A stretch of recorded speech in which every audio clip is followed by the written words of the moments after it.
Welcome to Dominate Your Day podcast. This is the podcast that adds value to leaders who want to make a difference in the workplace. We believe each person is unique and has a purpose they can live out every day and make an impact in the world. Here at Dominate Your Day podcast, we hear stories from leaders who have used their unique talents to transform themselves and their companies from the inside out.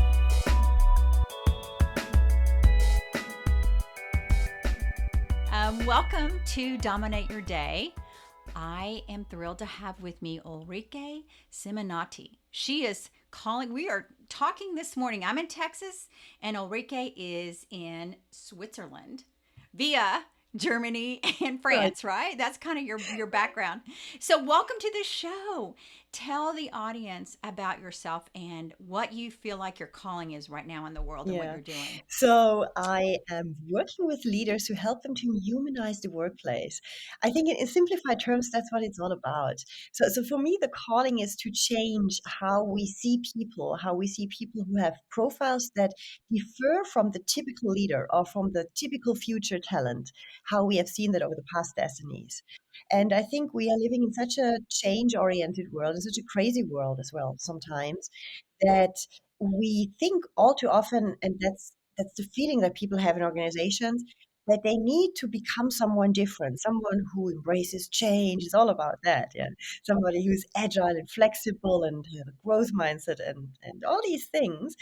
And I know that a majority of people also statistically do not have that. And they become really unhappy with this, or they start feeling like not being good enough, or that they have to hide away who they really are. And by this, we cannot build on their strengths anymore. And they cannot really build on their strengths because they don't dare to do it anymore, because they think it's maybe not attractive enough. And that's a bit my mission, to change that, to change the perspective we have on different profiles. And I believe what's behind that is what we call diversity, actually. We always speak about it. But when you look at organizations, most of them have specific behaviors they want to implement, specific values. Everybody has to stick to every value.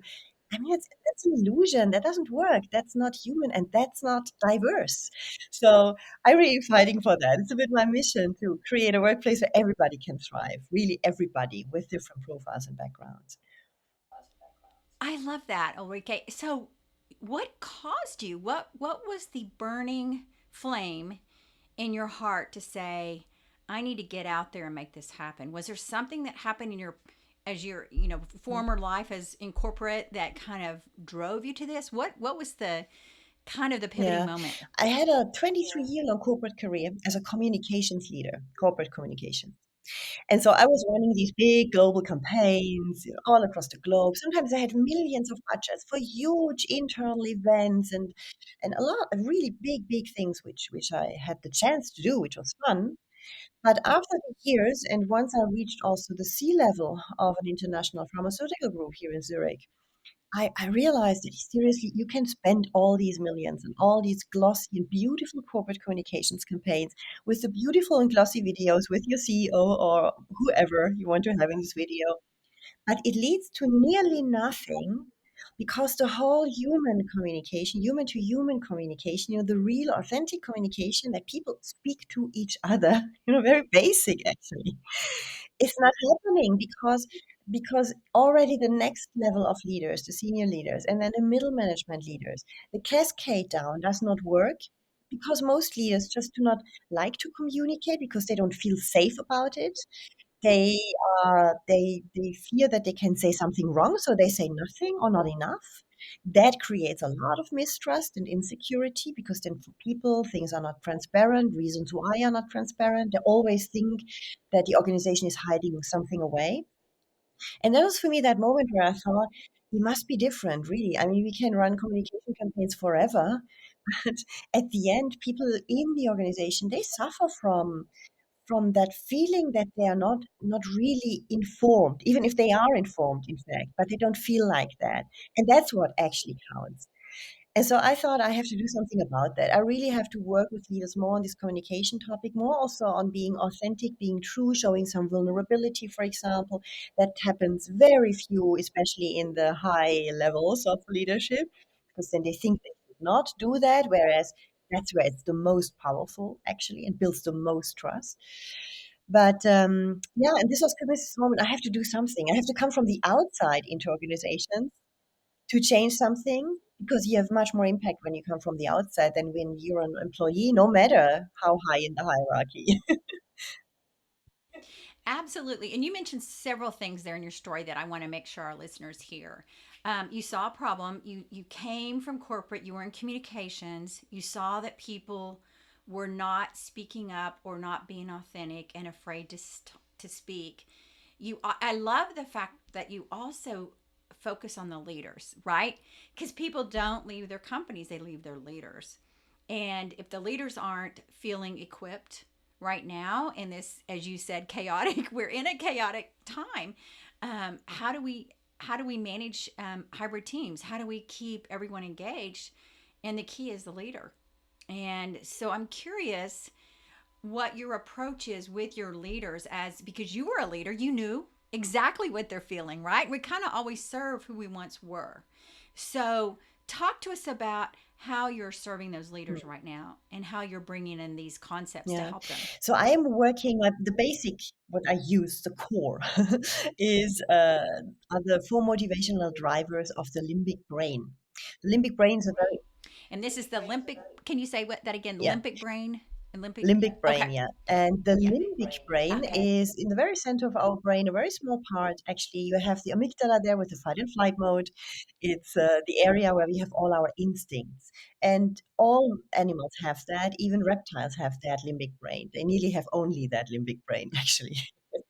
But in Hmm. there we have, Yeah. yeah, in there we have our motivational drivers, the basic core motivational drivers that are underlying every single decision. And what is interesting with these drivers, and this is why I use this model, because they are 200 times faster than the rational part of our brain.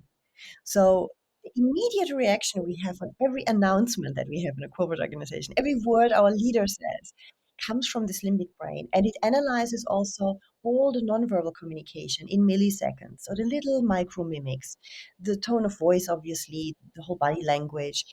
But it makes always an interpretation of, is this friend or enemy? Is this dangerous for me? Is it safe? And according to what your motivational drivers are, you evaluate it as something attractive or totally not attractive.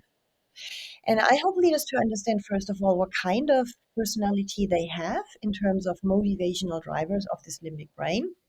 There are four different ones. One is dominance, about status, power. These people give direction, they're very result oriented. Usually, that's what we see as the typical leader profile. And I also try to move away from that a little bit. And can you repeat that again? What the typical leader profile is that you see under the Olympic system for a motivational driver? Because I think I want to make sure they heard Mhm. that. So the typical leader profile, or typical, no, no, let me start again the other way around. There is one of the limbic drivers is dominance, and yeah, dominants are people who love status and power, who also they love their career title, for example. That's something really important. They love visibility. They drive things forward. Usually, they bring them to an end. They're very result oriented. Want to like things happen fast, are performance oriented, for example. They like growth because it's an opportunity also for them to grow. And that's when I describe this profile a bit more in detail. Most people say, yeah, that looks like the typical leader. And indeed, I think these profiles have become leaders over the past decades, most of these profiles. And that's why we see it as a typical leader profile. Whereas there are three other profiles that can be great leaders too, and that have a role to play. What are those other three that Yeah, you? so there's one that's called stimulants, which is all about the new. They love what's new, they love change. That's interesting. So it's a minority of the population always, but they love change. They love trying something new. They take risks for that as well. And they can be very creative, very innovative, but also they can be chaotic. And often they do not bring things to an end. They have trouble with that because they get quickly bored. And then you have the exact opposite profile of that. And these are called balance, which is a nice word, balance. Interesting. They are very security oriented, very stability oriented. They really need a lot of that. And they hate change. They fear change. Change is really something they do not want to see. And that's why often we see these profiles as being obstacles to growth, to change, to any kind of evolution. Whereas I think we completely underestimate them because these are the people who bring things to an end. Always, for sure. They're super reliable, very trustworthy. They never overpromise or something like that. They can make great plans and stick to them. And I always say you can have a lot of people who love the new and who embrace change, but they will never bring anything to an end. It will stay an idea and it will never happen actually. It will never materialize. And so that's what I want to shift. This view on people who love change or who are very ambitious and performance oriented, which are always the profiles in organizations that are pretty much valued, towards the people that sometimes we think, oh, they're boring, because there might be introverts and everything that is somehow has a negative connotation. I think it's wrong because I think they have absolutely great value in making things happen. They are the ones that make it happen. And then you have a fourth profile, which is very close to balance, which is called harmony. Similar situation in terms of security and stability, but they have a very strong people focus. So these are the people who really love other people, have a high level of empathy, high emotional intelligence, and who are actually the glue to your team. They do all the social things and everything that is around work, at work. That's so interesting. So, and I mean, there's a lot of really great profiles out there and models. And when I think about what you're sharing here with these motivational drivers under the Olympic system, dominance, stimulants, is it Yes. Hmm. stimulants? Number two, balance and harmony. I'm in my head. I'm putting the Clifton strengths underneath each of those and thinking, oh, okay. The person that has harmony also is the person with empathy. And it's also the person that has dominance is the person that has high command and Hmm. self assurance. And the stimulants are the people that have Yes. ideation. And then the balance people are the people that have responsibility and belief. And so you kind of start putting them in that Hmm. pattern. But I think that's what I like about what you're sharing with this profile is what I'm hearing you say is that people can move quicker and these once they know which driver is driving them. Is that what I'm Yes, for hearing? yourself. What Yeah, for yourself. Because I think many people, leaders or not, if you work in a corporate organization, you are told why something is interesting. You are told why the bigger company goals are so compelling. You hear that. Yeah, good point. We get told why something is exactly. interesting or compelling, but we don't get to make that decision. Yeah, Is that what you're somehow. And saying? then Or we we are expected to embrace it because we are paid for that. Also, because we're employees of these companies. And the thing with that is, and that's what I've seen in my corporate communication, with my corporate communications background, because I have done it all over again and again and again and again. I don't know how many times that actually all these company goals and these goals that are supposed to be inspirational for the whole organization are always shaped out of the perspective of someone who is rather in the dominance area. You find all these words like growth and performance or overperforming and high performing and whatever in these communications because that's coming from the perspective of a CEO or C-level executives. For them, that is actually attractive. But for the rest of the organization, even the next level leaders, most of them are not so much into is it really important that we have growth in that company? I mean, with their heart, with their head, yes, for sure. They understand that. But with their heart, they will say, that's for me not the point. That's not why I will help to make this change, for example, happen. I will make this change happen, for example, because I might be able to influence how many people in my team will keep their jobs. Maybe that is my main motivational driver here because I have another profile. I'm not interested per se by nature in growth and performance. I'm interested in stability and continuity. And this is why, for me, the reason why this change or this project is compelling is not what I'm told why. It's because I think I might be able to save the jobs of my team. So, for example, and one level below, then it's obviously I will contribute because maybe we can plan it out in a way that we can save my role. So it's all about stability.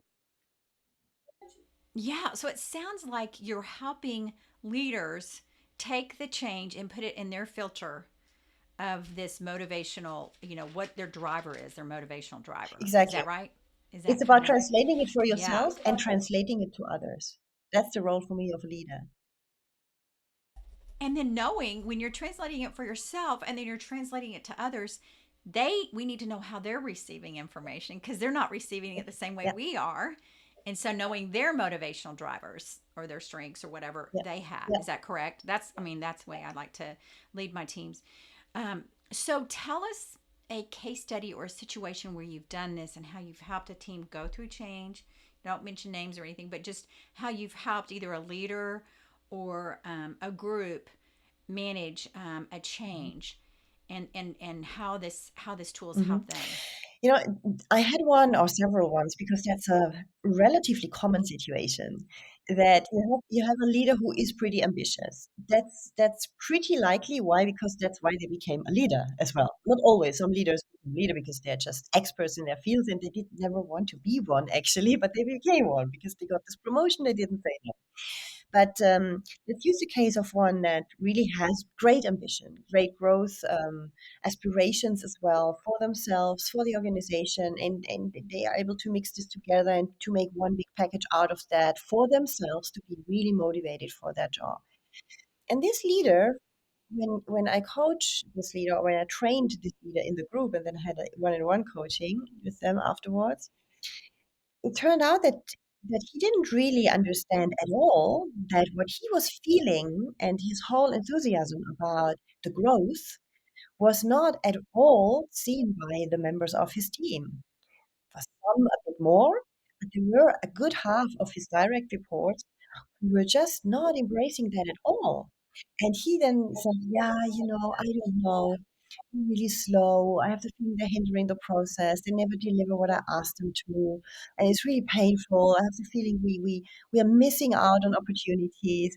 So he came purely from his perspective by helping him to understand that your perspective is only your reality. And as long as you communicate out of that reality, you customize your message always, every single thing you write or say, to the single person on this planet who will never get this message. And that is you. Yeah. Did it kind of Yes. wake him I was up? like, Did it oh, kind of the light bulb go oh. off? Yeah. But then it is surprising that how difficult it is then that he really starts to slip into the shoes of the 2, 3 profiles in his team that were very, very much detail oriented, planning people who needed the stability, who were so fed up with this whole wow, wow, we need to grow thing. Yeah. And he was reinforcing that message permanently because he thought more is better. And I said, no, no, no, it's making it even worse because they hate that message. If you repeat it, then they hate it even more. Yeah. So you need to really change your dictionary.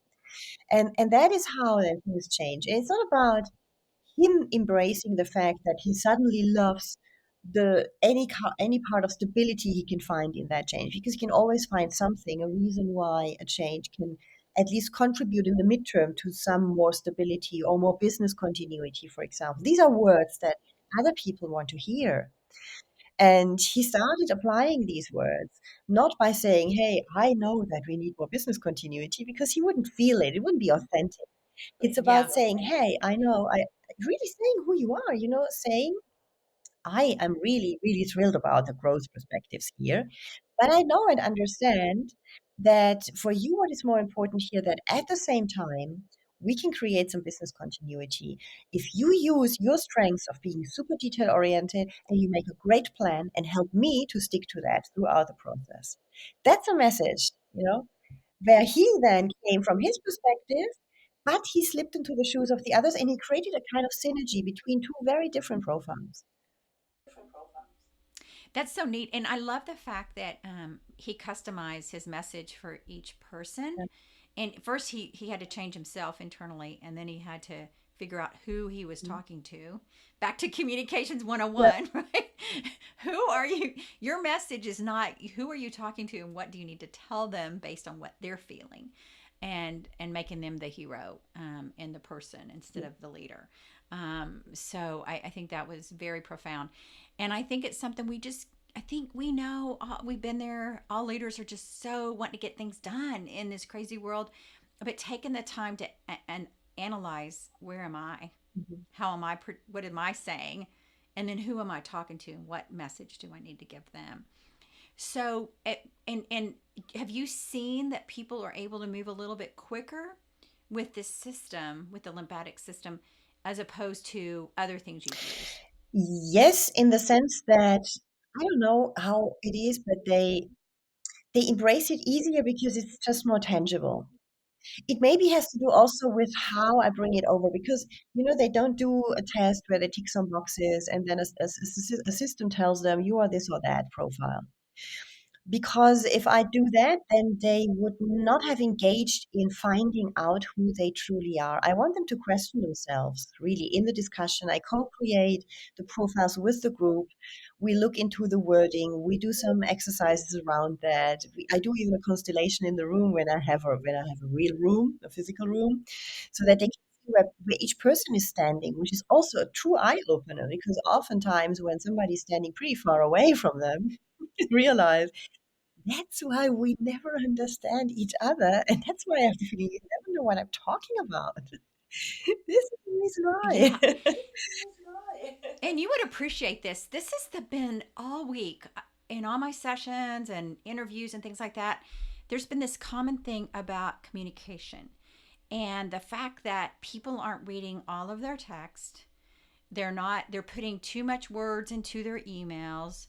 We're getting this digital Mm, dementia kind of thing. And it's because we're trying to hurry up and get a message out based on what we think, but we're not thinking about carefully how do we use fewer words and say what we mm, need to say specifically. And I heard a great analogy of this, or 300 years ago, when we had to communicate like to somebody. If I had to communicate to you, Ulrike, across the water, and I had to say, well, it had to go by boat, it had to go by horse, and so I had to make sure my message was very succinct and clear, because by the time you got it, you would have to really understand it. And I don't think we're putting that time and energy into what we're mm. saying in digital media, whether it's an email or a Yeah, text. And I think that's why it's so important when you say getting them in the room and yeah. talking and sharing and reacting. That's just so Mm, powerful. And I think we've fallen away from that in our all of us in our sense to just get things done. And so I appreciate that, and I think that is powerful. One thing that you also I saw on your site that you are working on is how to alleviate mhm. procrastination. Yes. And I'd love to talk Mhm, about that because I think that is something in this distractible world. We can yeah. procrastinate on things because what's the next thing that's coming up and what are we saying? So tell me about how you focus on helping people through Yeah. procrastination.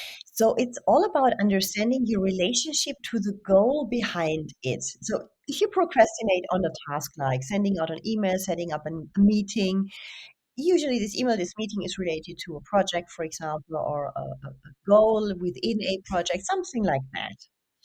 And there are two things there. The first is really how do you really relate to that goal or that project? So that's the like term goal. Do you really like it? Maybe you hate it, and this is why obviously you procrastinate all the time on a little task. That's an obvious one.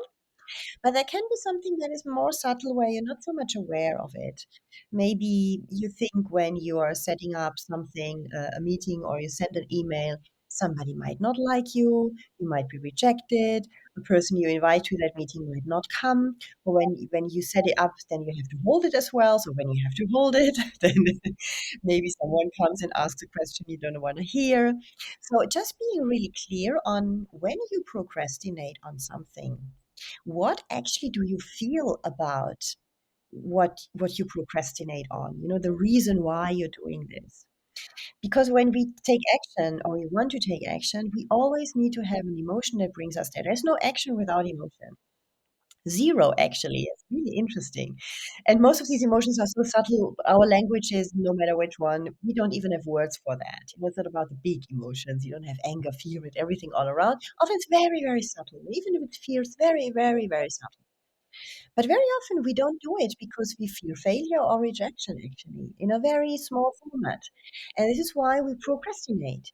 Yeah, because maybe we see something's coming back that I don't like, or I don't get an answer at all for an email. So you don't send it out because you have this underlying fear that maybe there's no impact if I do it. As long as I don't do it, I can't fail. So So what I'm hearing is it three things I'm hearing that you procrastinate when you don't really like the project or you're not excited about it. And then when you're coming up with all these stories in your head about why you have to do it or what you're telling yourself. And the third is just this fear of failure. I don't want to do it because I yeah, might fail. exactly. Yeah, it's a lot about that. But it's really, I often use an analogy with going to the gym. That's the typical thing you procrastinate on. Yeah, big old thing. And I procrastinated on that for nearly 25 years. Yeah. So we're not Oh, talking wow. about 25 I years. started, I don't know, twice I paid for a full year, didn't go, and all of that. Yeah. And nearly a year ago, so not very long time ago, I thought I should maybe apply my technique to this one as well and try it out. Work on yourself, Exactly. right? And so what I realized, and I think it's a really compelling example. When I was signing up for the gym or wanting to go, obviously we know why this is good for us. It's obvious. It's a no-brainer. For sure, it's good for us to work out or to do some kind of exercise. The why seems to be crystal clear, right? It seems to be really clear. But at the same time, within this why, when it comes to the gym or even a diet, it's the same principle.